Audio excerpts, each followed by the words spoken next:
here in the U.S.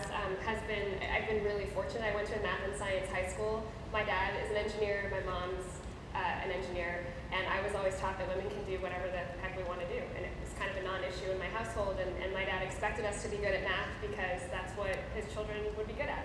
So I never ever perceived that there were limitations on what I could do, and I was really fortunate to go to a public math and science high school. And by the way, I think every kid in America should have this chance. It was phenomenal preparation, even though I didn't end up going into math or science, but founding technology enterprises. And then when I got to Silicon Valley, I did have a few of those experiences where I was, at a technology conference and people would say, oh, can you introduce me to your CEO?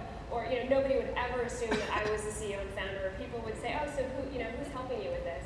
And I had that, and frankly, I just found it funny, and I would use that to my advantage. I remember many occasions when competitors would come to me and just assume that I was the administrative assistant or the booth babe. That's actually a term. In Silicon Valley, people hire women to stand in front of their booths, and so I used that to get information that I needed to make my organization more successful.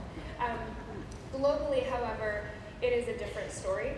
So I haven't talked much about the other venture I founded, which is called Sama Hope, which is like Kickstarter, but for medical treatments in developing countries.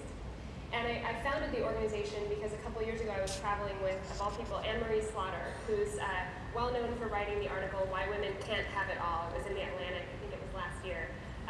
She didn't say anything like that on the trip, otherwise I would have disagreed with her really strongly. But we were in Sierra Leone, and I was there looking for Sama Source partners, and it became clear that we could never operate Sama Source in a place like Sierra Leone where there are just electricity issues and not a lot of access to the internet.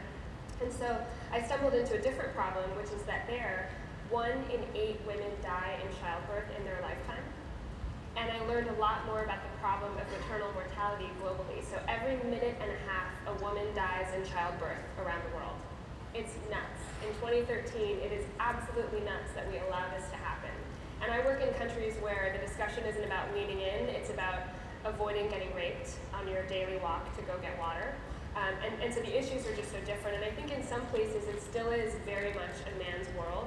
And I think we operate from a bit of a rarefied perspective here in the US. And I will say that I've never personally encountered many challenges based on my work. And if anything, I feel like people are even more supportive of me as a young woman in Silicon Valley than they might be if I were just another dude in a sweatshirt.